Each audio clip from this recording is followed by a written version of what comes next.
Got a beard, a new backdrop, a good beverage. Let's begin.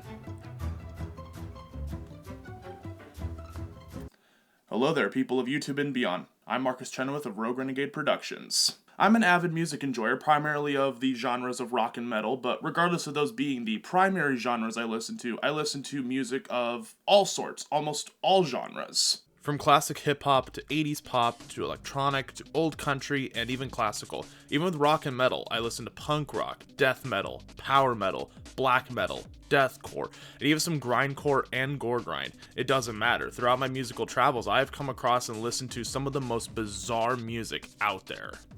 Bizarre, yes, but bad? Not at all. In fact, some of the choices that'll be on my list, some people might not even find that weird at all, so why even include them? They're just ones that people outside of the sphere might find weird, but bizarre never necessarily means bad. I enjoy every single artist that I will be talking about in this video. So in this video, I will be discussing the artists, their songs, their sound, generally what I like about them, some favorite songs and albums of mine, but apologies, I won't be able to really play any of the music for pretty much almost all of these artists. Thanks, YouTube. So with all that said, let us dive right in. Starting off the list, we have Primus, one of my favorite bands. Definitely a little bit out there, but not the most strange music you'll ever hear. The music videos, lyricism, and instrumentation are all a little weird but brilliant at the same time. It's these things that make Primus stand alone. Les Claypool's vocals and his godlike bass work also make Primus stand out. He's without question my favorite bass player of all time. There's not a single band that sounds anything like Primus. They're truly one of a kind. Sort of a weird funk sound with some metal and kind of a prog thing going on. Meanwhile, Claypool's vocals I can only describe as being very country, having a redneck kind of twang. You'll definitely be scratching your head at their album names, song titles, and music videos, but their sense of humor really shines through it all. Oddly enough, while the music sounds lively and colorful, a lot of the songs will touch on dark subject matter. When it's not that, it's the sillier stuff, but it's done in a way that can throw you for a loop, and you're never sure of the intention. Take one of the most popular songs, one known as Big Brown Beaver. It's either a complete sexual innuendo-laden song talking about STDs, or it's legit about a woman with an actual pet beaver. That's kind of the magic of Primus and their strangeness. If you want to know some of my favorite songs, they include John the Fisherman and Too Many Puppies, The Air is Getting Slippery, one known as Big Brown Beaver, My Name is Mud, and many others. I enjoy almost all of Primus's work and even some of Les Claypool's side projects. They're all amazing. Next up is Death Grips, another major favorite of mine and a band I listen to all the time. Not as silly as Primus, Death Grips veers more into territory that I can't even properly put my finger on. The song titles and lyrics are some of the most out there you'll ever see. I genuinely don't know what the hell MC Ride is yelling about half the time, if at all. Death Grips' sound is also unique and pretty irreplaceable, and you can't ever replicate it. It's an industrial, kind of electronic, but still very hip-hop oriented sound. The flow and aggressive nature of their songs is really amazing, and just a fun time with almost any song. The strangest really is in the aforementioned lyrics, song titles, and even the band's antics. The stage antics are courtesy most of drummer Zach Hill. Insanely talented, but will do things like play while handcuffed or play until he hurts himself, all the while MC Ride is waving himself around all erratically and shirtless. Now, if you want some weird lyrics or song examples, here's some from the song Flies. Warm blanket statement, Denver Air Terminal Patient. Rubberized, skin rubberized. From the song No Love, corner pocket consume you, too many hoes in my mother meal. And then there's the song Have a Sad Come. I'm not going to read any lyrics from that, I'm just going to let the title do all the explaining for me. Now, despite their strange image and even stranger sound, I absolutely adore Death Grips, and The Money Store is one of my all-time favorite albums in my top 4. And some examples of some favorite songs from them include I've Seen Footage, Hustle Bones, The Fever, I Break Mirrors in My Face, United States, Tachyon, Death Grips is Online, Black Paint, Spread Eagle Across the Block, and so many others. Their entire discography is damn near flawless. I absolutely love Death Grips, one of my all-time favorite artists in the world. The next one is going to be a cluster of projects and artists, all under the Cybergrind / Nintendo Core umbrella. I Am Error, Mario Killed Pikachu, Insert Disc, Take a Spin Down Rainbow Road, Death Jelly, and We Eat Pixels for Breakfast. All of these are my personal favorite artists of this particular niche genre and its accompanying subgenres. It's kind of hard to describe Nintendo Core, as it's a hodgepodge kind of genre, with video game MIDI influence mixed with electronic and even sometimes core stylings. The songs range from sounding like cracked out video game music to having more of a metal touch with riffs, drums, and sometimes growly vocals. I think what classifies this genre as particularly weird is the music itself, inventive and very fun to listen to, but such a strange stew of things thrown together. Not to mention the titles of these tracks and even the artists start to get strange, and if you delve deeper into the cybergrind world, you come across stuff like Hello Kitty's Suicide Club. Beyond that is stuff that I'm not even sure counts, but it's included, like Cyber Gore Grind, which one artist I must mention from that is Amphibian, which is labeled as that and also as the genre of frog noise. Now, it might be strange to many, and it is unfortunately a very niche subgenre, but I think Nintendo Core and Cybergrind are far deserving of more attention than what they have, so please, any of the artists that I talked about here, check them out, you won't regret it. Now coming in next is Aphex Twin, hands down my favorite electronic artist of all time. If you've seen the short films on my channel, which I don't recommend unless you enjoy content that's the video equivalent of rubbing your knuckles on a cheese grater, I've used a lot of Aphex Twin tracks in my videos. That alone should go to show my love and appreciation for Richard James and his genius. Aphex Twin is definitely more surface level strange, going only by the music videos. Window Licker and Come to Daddy alone are weird classics, but my introduction to Aphex Twin was due to the music video for Rubber Johnny, one of the most disturbing, trippy, yet captivating music videos I have ever seen. All courtesy of not only James's music, but the demented and wonderful mind of the director of these videos, Chris Cunningham, whose artistic vision is like if David Firth did music videos while on acid. One I absolutely need to mention is the music video to Circlone 3. It was directed by a 12-year-old kid, Ryan Wyver. He did an awesome job with it, and I highly recommend checking it out. Now, there's not a whole lot else that I can talk about with Aphex Twin that's weird outside the music videos. The music itself is not exactly that strange. Varied, yes, but strange, not really. And I don't want to cut this segment short, so allow me to just talk about the genius of Aphex Twin's music.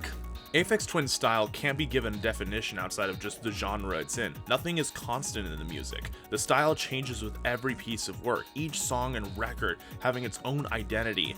Some sound erratic and unhinged, others alien and foreign, some upbeat, and others are melancholy and mysterious. Any good artist can change up their style and make it work, but Aphex Twin is a case of it being done so often and so well every single time. Now, as for me, I'm personally a big fan of songs like Crying in Your Face, On, Polynomial C, Vort Haspin, Flim, but I'm also a gigantic fan of the ambient tracks that Aphex Twin did, as well as the entirety of his SoundCloud stuff. Super underrated, and I highly recommend all of it. Absolutely all of it. You cannot go wrong with a single ounce of his discography. Check him out.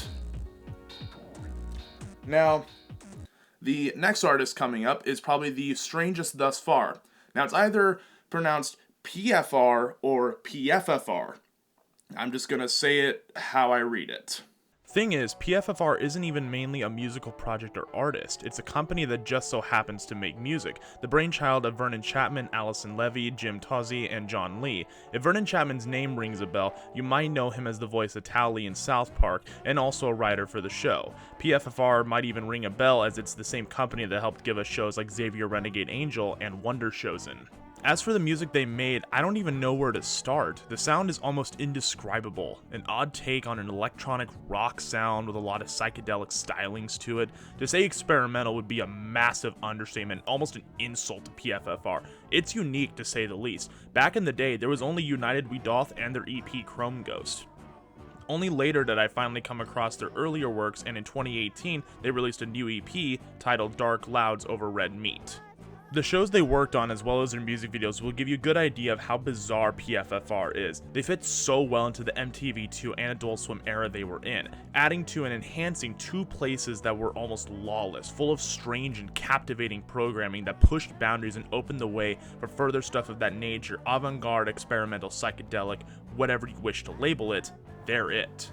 Now, I would not only recommend their shows, Xavier Renegade Angels, one of my favorites of all time, and I do love Wonder Chosen, but I would say that for their musical works, United We Doth and Chrome Ghost are both amazing. I've been listening to those since I was 14, and to really get into PFFR, you have to be in a very different mindset with their music compared to almost anybody else, and for that's why I love it. You have to be in a totally different frame of mind to really grasp and like what they're doing, because it's so experimental and so different, and that's why I love it. Coming in next is the Radioactive Chicken Heads, and forget what I said about PFFR, because these guys veer into truly bizarre territory. Bizarre, but immensely entertaining and ultra charming as well, with some of the most creative and out there songs, videos, and even deep lore as to the band's origins. Fronted by Carrot Top, the other members include a wide variety of various chicken-based characters like Franken Chicken, El Pollo Diablo, Bird Brain, and many others. They've gone through many lineup changes throughout the years, and characters have come and go. The music videos and songs I can only describe as something like a live-action cartoon, completely zany and wacky, but ultimately fun, with really good production value and each song having a story to tell, talking about a gelatinous mass of liquid fat coming to life, the origins of their member El Pollo Diablo, and even doing a really solid cover of I Looked Into the Mirror. Now, their sound is kind of a mix of punk and ska, and very heavy on the ska sound, and there's even a bit of rockabilly in there. Corey Taylor once said that about them, and you can kind of hear it. Now, if you haven't ever seen them before, give them a listen, check out their music videos. The Radioactive Chicken Heads are great. This next one, I'm not even sure if I'm pronouncing it right. I'm damn well gonna try. The Garo Gary Gigi. We're no longer in zany or wacky land. We're past all of that. Now we're getting into the true underground. Not totally the bottom of the iceberg, but we're scraping some pretty deep underwater ice right now. Now that said, don't think that I'm completely missing the genius of the Garo Gary Gigi, because I am not. I think it is one of the most insane, enthralling music projects ever. Created by Juntaro Yamanouchi, I'm so sorry for the butchering there, Yamanouchi has been the consistent brainchild of the project as the band has seen other members come and go, by far the most noteworthy being Gero 30, whose real name is Tetsuya Endo. In perhaps my favorite video ever of the band, we see Yamanouchi on stage, screaming like a maniac into the microphone, writhing about on the floor while wearing some killer green socks from the looks of it, all the while Gero 30 is getting sucked off by a vacuum cleaner. On stage.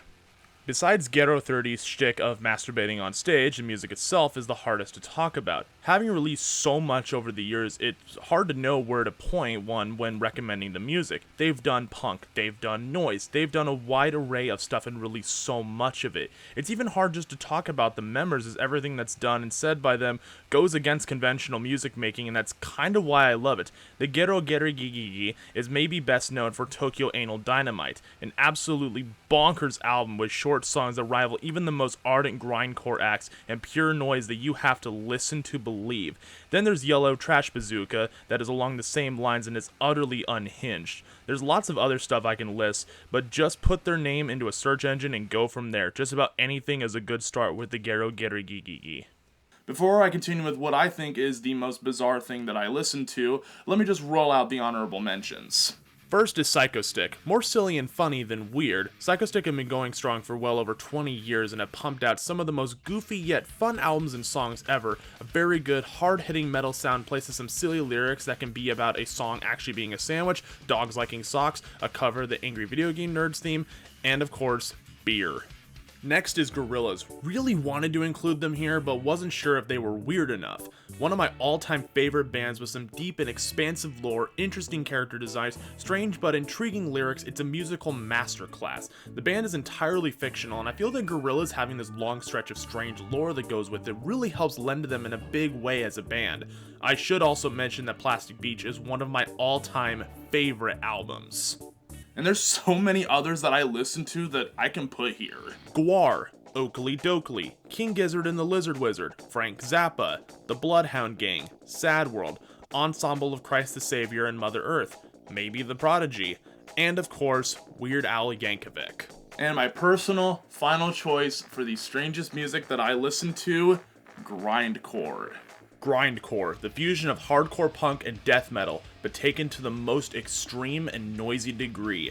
Having gotten its real true start with Napalm Death, Grindcore continued to evolve from there into this horrific sound of incomprehensibly fast drums, heavy blast beats, and insane vocals. Now besides Napalm, early Carcass and early Dying Fetus are also great examples of early grindcore and are a couple of my favorite bands ever. There's other bands to mention as well, such as Pig Destroyer, Repulsion, Wormrot, and many others. Where it gets stranger are the genres that sprouted from grindcore, like porno grind and gore grind, with gore grind alone having given me probably the strangest band I listened to in terms of sound, Last Days of Humanity. This is a band so extreme, I can't show a single album cover or even song title on here. So, thank God for their live performances that I can show. There is no amount of words in the English lexicon that I can throw together to describe a band like Last Days of Humanity. Most I can say is that the sound isn't for everyone. It's true grindcore / gore grind with the incredibly short songs, and it's absolutely batshit insane, with some of the most disgusting and vile album covers ever, not from a Gore Noise project or the band Pissgrave, disgusting song titles, and incomprehensible sound of mainly percussion and indecipherable vocals, and some truly awesome looking live performances with some fantastic crowd energy. That is why Last Days of Humanity is the strangest music I listen to. Now it doesn't really matter where you start with Last Days of Humanity, just big heads up about the song titles and the album covers. They're quite grotesque, and also be sure to check out some of the other grind bands that I mentioned as well if you haven't listened to them before. Now I hope that any of you watching use this as a checklist of artists to check out, for this was not only a way for me to talk about the strangest music that I listen to, but also to hopefully help turn other people on to a lot of these artists. But that is it for this video. Farewell and stay well.